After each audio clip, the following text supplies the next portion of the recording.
Bom dia a todos, caríssimo Padre, seminaristas e fiéis que nos acompanham. Estamos seguindo ainda esta série de conferências sobre a Semana Santa, ou a Semana Maior. Já explicamos, já demos toda uma introdução, recomendamos sempre os vídeos primeiros. Então tratam-se de fato de aulas, não é? Assim como as outras, tomar nota, não é?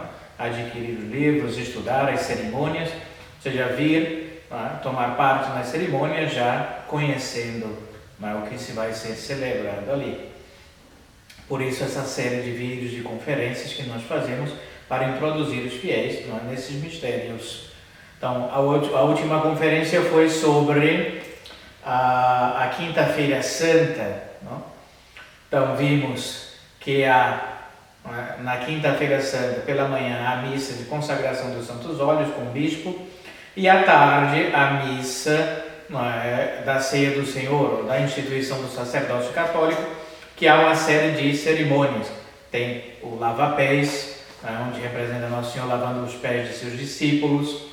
Há também a transladação da Sagrada Hóstia no cálice, que vai até ao lugar do monumento, onde ficará em adoração também noturna. Temos também a desnudação do altar, nesse sinal de despojamento, e todas essas cerimônias se dão, pois, na Quinta-feira Santa. Hoje trataremos da Sexta-feira Santa e também o Padre vai dar algumas instruções sobre tudo o que se deve fazer durante esses tempos. Sí, primeramente quisiera simplemente leer, es corto el texto, que son recomendaciones muy prácticas para los fieles. Este texto pertenece al Instituto Mater Boni Concili y son recomendaciones para los católicos que están privados de los sacramentos, en particular en la época que vivimos con las cuarentenas, lockdown. Ya antes los católicos que viven lejos de las capillas non unacum con buenos y verdaderos y sacerdotes católicos, no pueden acudir a la misa, las dificultades que tienen esas personas ahora aumentaron con todo este problema. Entonces, simplemente dar algunas recomendaciones prácticas. En primer lugar, la oración. El que reza se salva, el que no reza se condena. Entonces, más que nunca se debe rezar para obtener de Dios misericordia, para pedirle misericordia. Y entonces todos recomendamos en este tiempo de Cuaresma, esta última parte del tiempo de Cuaresma, sobre todo la recitación del rosario, cosa que se puede perfectamente hacer cada uno de los fieles en sus casas, la vía sacra, la meditación de la pasión, que estamos hablando de nuestro Señor, las letanías de San José en este mes de marzo, que se va a terminar, pero bueno, uno puede continuarlas también, u otras oraciones. La oración en primer lugar. Luego, el acto de contrición. Muchas veces se escucha decir, pero yo no tengo sacerdote, fácilmente no puedo encontrar un sacerdote verdadero, sobre todo, un buen sacerdote, entonces no me puedo confesar. ¿Cómo hacer? Bueno, está el acto de contrición. Acto de contrición que es en realidad el que otorga el perdón de los pecados si está bien hecho, Existe el sacramento de la penitencia, evidentemente, que es lo que da seguridad al fiel, porque si cada uno hiciera el acto de contrición, a veces no se sabría si estuvo suficientemente bien hecho, pero es verdad que es el acto de contrición lo que da el perdón de los pecados. Entonces, si uno no puede confesarse, no puede acudir a la confesión sacramental, recordamos a todos los cristianos que se puede obtener la remisión de los pecados, también de los pecados graves, con la contrición perfecta. Es decir, el dolor de los pecados y el firme propósito de no pecar más. No solamente por temor al castigo divino, sino por amor de Dios, que es infinitamente bueno.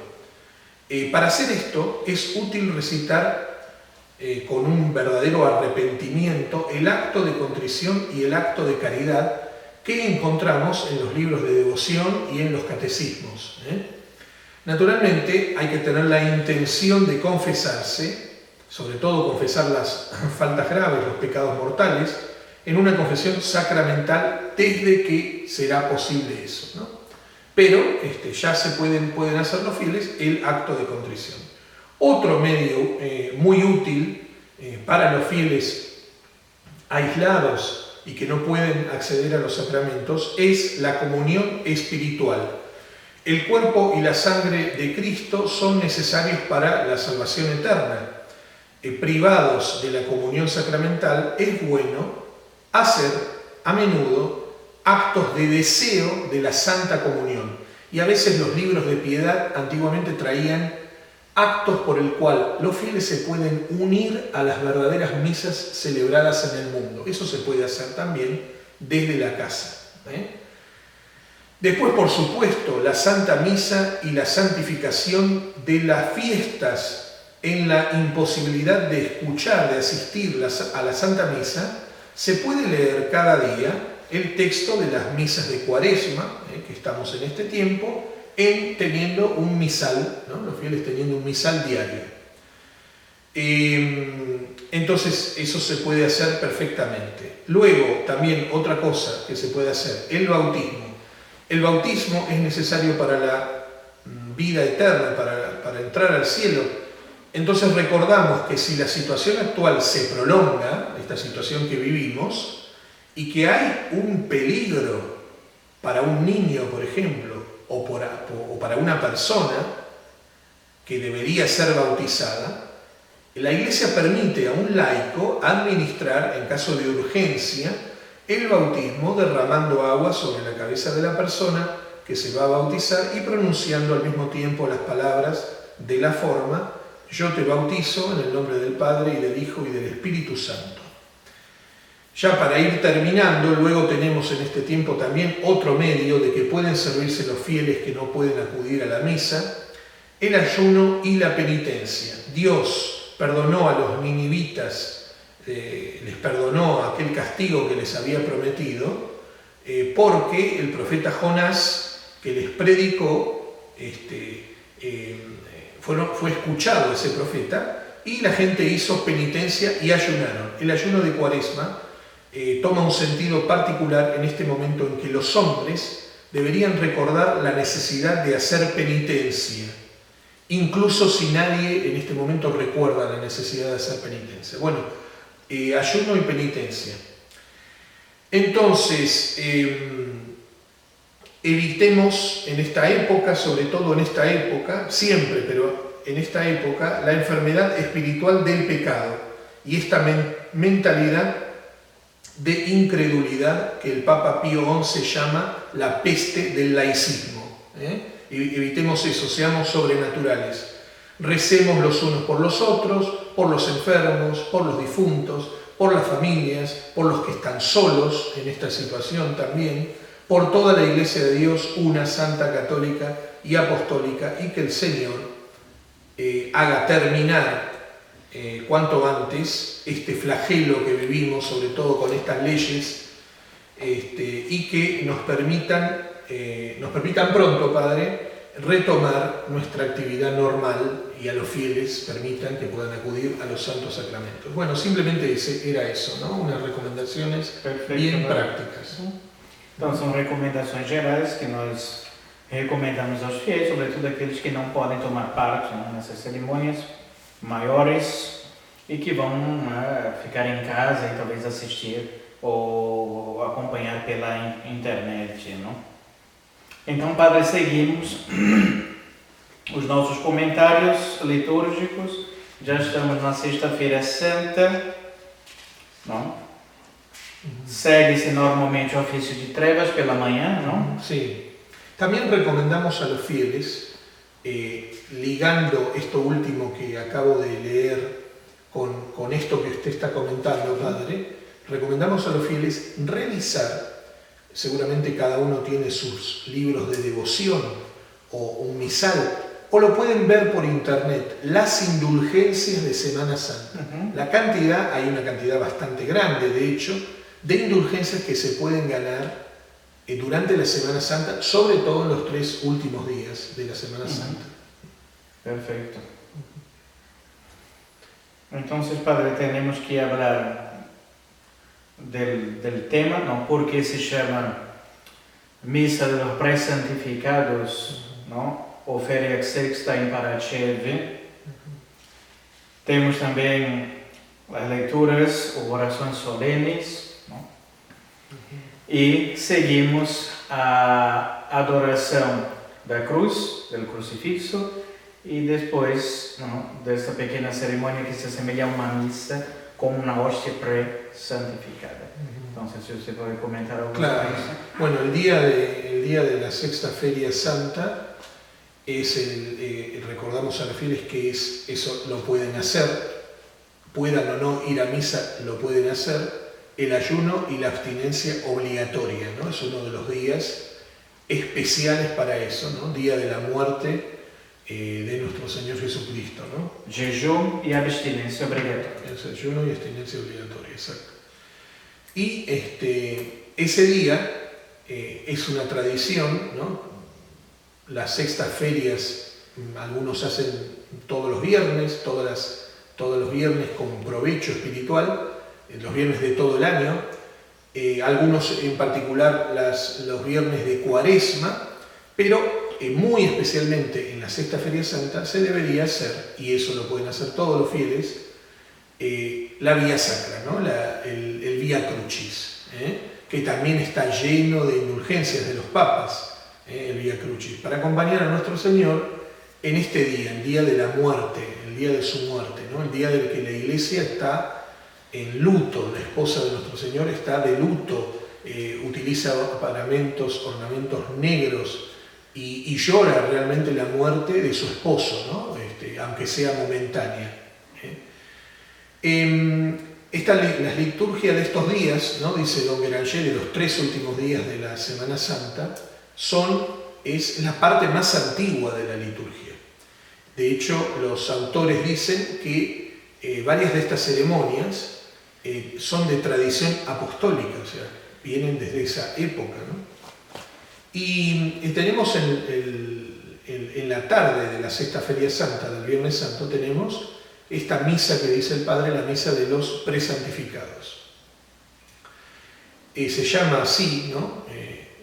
El título litúrgico sería en latín, ¿no? Feria Sexta in Paraceve.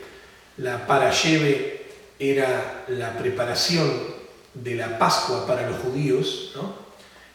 Momento en que murió nuestro Señor, porque recordemos que nuestro Señor muere precisamente en esa preparación de la Pascua, ya prácticamente comenzada la Pascua, porque la Pascua, como las fiestas católicas nuestras litúrgicas, comenzaban con las primeras vísperas, y entonces de alguna manera ya había comenzado. E incluso leemos en el Evangelio, dice que era la Parasheve, ¿no? La preparación de la Pascua, y que incluso los judíos dijeron a Pilato que había que quebrar las piernas a los crucificados. ¿Por qué hacían eso? Porque precisamente no debía haber trabajo, sobre todo ese tipo de trabajo así, particularmente penosos, vamos a decir, con los muertos, ¿no? Con los condenados. Y entonces había que sacarlos rápidamente de la cruz para así dedicarse a ese reposo y a esas ceremonias de Pascua.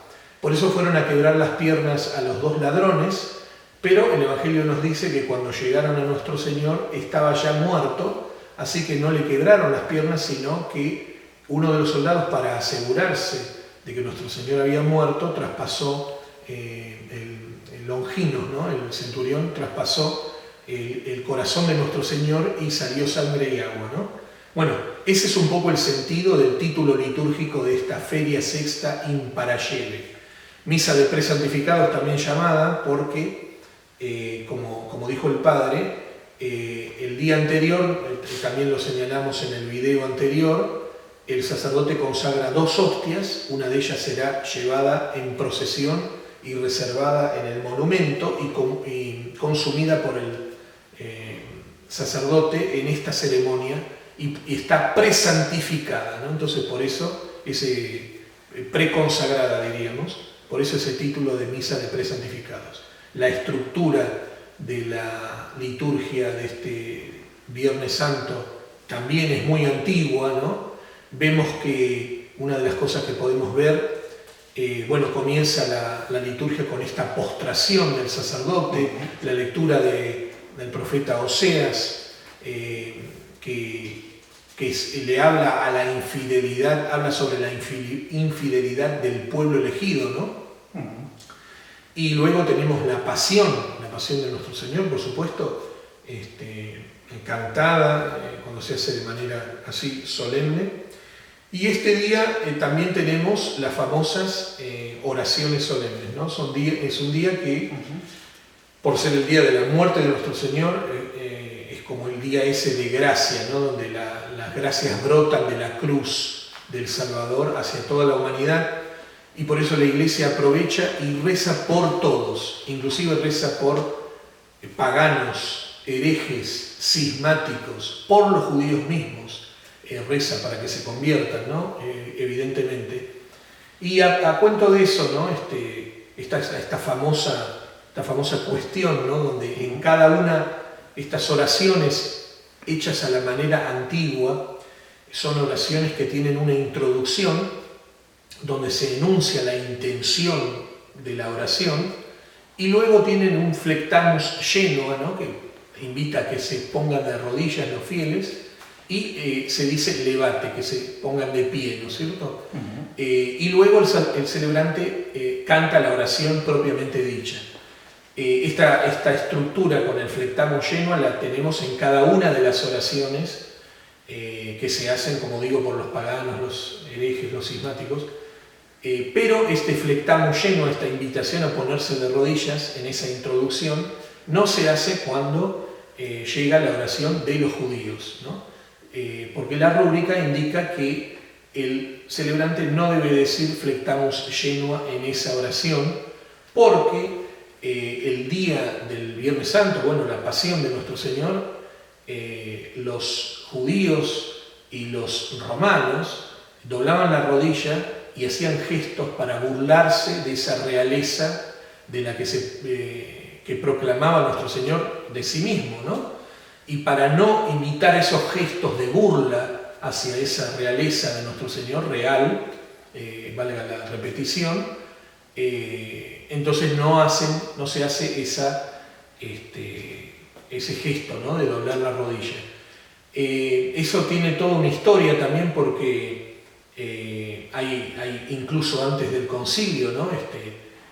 La cuestión de cuándo se introdujo de nuevo una genuflexión ahí, ¿no? Está en ese tiempo justo en el preconcilio y concilio. Está también la cuestión de que se desapareció la palabra perfidis, ¿no? Que muchos toman como un insulto hacia los judíos y en realidad lo que está queriendo decir es que ellos no tienen la fe, ¿no? Son los pérfidos. Entonces desapareció esa palabra, suprimida por Juan 23, y se reintrodujo o se introdujo la genuflexión. La genuflexión, Padre, fue introducida en la liturgia restaurada de 55 de Pío XII o ya en Juan 23. Entonces, la genuflexión, hasta donde yo tengo recuerdo, Padre, es incluso anterior al concilio. No quiero cometer un error, ¿no? Pero como mínimo es la época de Pío XII e incluso creería el pontificado anterior, pero no quiero equivocarme en eso, ¿no? En todo caso, eso fue antes del concilio. Lo que Juan 23 suprimió es la palabra perfidis, ¿no es cierto? Con relación a esto, uno puede hacer un comentario, y creo que vale la pena hacerlo, algo curioso, digamos, ¿no? Porque estábamos hablando de que muchas veces nos critican, ¿no? Porque uno sigue la liturgia de San Pío X y es criticado como desobediente, ¿no? al Papa Pío XII, ¿no? Pero lo que es curioso, no voy a decir que son todos los sacerdotes que siguen a Pío XII que hacen esto, ¿no? Pero hay algunos sacerdotes que, a pesar de que nos dicen, ¿no? que hay que seguir la liturgia de Pío XII, como hacen ellos, hay algunos que tampoco es íntegro. Entonces, por ejemplo, esta cuestión de la genuflexión no lo hacen. Esto ya sucede en la fraternidad, por supuesto, ¿no? Pero también sucede fuera de la fraternidad. O sea, hay sacerdotes sedevacantistas también que siguen a Pío XII, pero esto no lo hacen. La resistencia también. O sea, lo que decimos es que hacen la genuflexión. Perdón, no hacen la genuflexión. Eso es lo que quiero decir. No hacen la genuflexión. Y sin embargo, está marcado, está pedido por la liturgia de Pío XII. Entonces, la crítica que nos hacen a nosotros se les vuelve un poco en contra, ¿no? Porque hay algunos que hacen, digamos, que no hacen, ¿no? Eso que está pedido, ¿no? Así que bueno, para terminar, digamos, la liturgia del Viernes Santo, ¿no? También hay otra diferencia, ¿no? En la liturgia tradicional es llamada, la liturgia de San Pío X es llamada Misa de Presantificados, nombre que no tiene en la reforma de Pío XII porque sería absurdo que tuviera ese nombre, porque no está más eso de presantificado, ¿no? Digamos, ellos ponen la comunión, ¿no? Para todos. Claro, el Jueves Santo se consagran hostias y en un copón, en un ciborio, que son llevadas en procesión y se da la comunión, cosa que tampoco sucede en la liturgia de San Pío X, donde no hay comunión de los fieles, ¿no? Pero lo que quería decir es que no se llama misa de presantificados en la liturgia de Pío XII, esta liturgia, sino que se llama función litúrgica, tiene hasta un nombre diferente, ¿no? O acción litúrgica postmeridiana, ¿no? Y bueno, entonces están estas oraciones solemnes y después la última parte de la liturgia es el celebrante va a buscar el Santísimo al monumento, lo trae en una procesión. También ahí está el contraste, ¿no? Entre una liturgia y la otra, porque la liturgia de San Pío X mantiene, por ejemplo, los ornamentos, los paramentos negros del comienzo al fin de la liturgia. En cambio, la liturgia de Pío XII tiene paramentos, ornamentos violetas, morados, rollos como dicen, y claro, exacto, tiene ornamentos negros y ornamentos violetas. Y hay varios cambios de un ornamento al otro, casulla, capa, etcétera, de un color al otro. Y eso no acontece tampoco en esta liturgia, que incluso es más simple en ese sentido, ¿no? Y también, incluso el sacerdote va a buscar el Santísimo en la liturgia de Pío XII en un color, si yo no me equivoco, en color morado, ¿no? Lleva estola morada, etc. Y aquí es algo que es verdad que puede llamar la atención. El sacerdote, para ir a buscar el Santísimo, lleva ornamentos negros. Incluso está revestido como para la misa, y luego se pone el velo umeral blanco sobre la misma casulla, ¿no? Pero eso es en la parte final de la liturgia. Antes de esto, para volver un poco atrás, tenemos la adoración de la cruz, por supuesto, ¿no? La adoración de la cruz. Que también la modificaron, ¿no? Para el beso. El rito, sí. Antes, no sé si los monaguillos o acólitos. Exacto, sí, eso está mandado que que hay los acólitos que son los que llevan la cruz al pueblo. Eso es verdad que está mandado. En cambio, la otra liturgia suele colocar en el suelo, claro, la cruz. Esta parte de la adoración de la cruz, si yo no me equivoco, tiene origen en la liturgia en Jerusalén. Y primitivamente todo el mundo se descalzaba para ir a adorar la cruz, ¿no? Aquí está mandado por lo menos que lo haga el celebrante. En algunos lugares lo hacen también los fieles, ¿no? Pero se adora la cruz besando los pies del crucifijo. 3 genuflexiones. Se hacen 3 genuflexiones, exacto. Y luego está la parte final que hemos mencionado, ¿no? De la parte de la procesión con el Santísimo, que en la liturgia de Pío XII desemboca en la comunión, y nosotros no tenemos comunión aquí. Dicho sea de paso, padre, San Pío X incluso había condenado a los que decían que se debía reintroducir en la ceremonia del Viernes Santo la comunión. Eso no sabía, padre. Así que bueno, esta sería básicamente la liturgia. La parte final de esta misa de presantificados es similar en una liturgia en la otra, y digamos imita la misa, pero está muchísimo más abreviada, ¿no? Básicamente lo que se hace es, en el caso de la liturgia de San Pío X, el sacerdote eleva la hostia que trajo en procesión y luego dice básicamente el Padre Nuestro, el Pater Noster, el Liberanos, y se termina con una serie de oraciones finales que son muy cortas. Para solamente mencionar que a esto se añade que en algunos países, pero estas son ya tradiciones populares, en algunos países tenemos, completando toda esa liturgia, pero algo extra litúrgico, digamos, el sermón de las 7 palabras de nuestro Señor que muere en la cruz, digamos que se invita a meditar en eso a los fieles, o en otros lados es el sermón de la soledad de Nuestra Señora, que está sola, ¿no? Del viernes al sábado, después de la muerte de nuestro Señor. Perfecto, padre. Penso que foi toda Sexta-feira Santa, né? O Viernes Santo, e na próxima conferência então falaremos sobre a Vigília Pascal, que é algo um pouco mais elaborado, também uma cerimônia longa, né? Porém, alguns perguntam, padre, para encerrar, no que consiste o jejum eucarístico e a abstinência deste dia, na Sexta-feira Santa, uma reflexión somente. Sí, solamente decir que muchas veces los fieles se confunden con eso.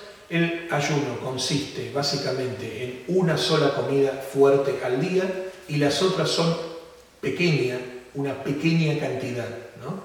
Eso sería el ayuno. Y la abstinencia consiste en no comer carne ni de vaca, ni de pollo, ni de gallina, ni ningún derivado. Y todo el mundo lo sabe esto, más o menos, de que el día tradicional para comer pescado, ¿no? Perfecto. Y encerramos con una bendición, Padre. Sí. Benedictio Dei Omnipotentis, Patris et Filii et Spiritus Sancti, descendat super vos et maniat semper. Amén.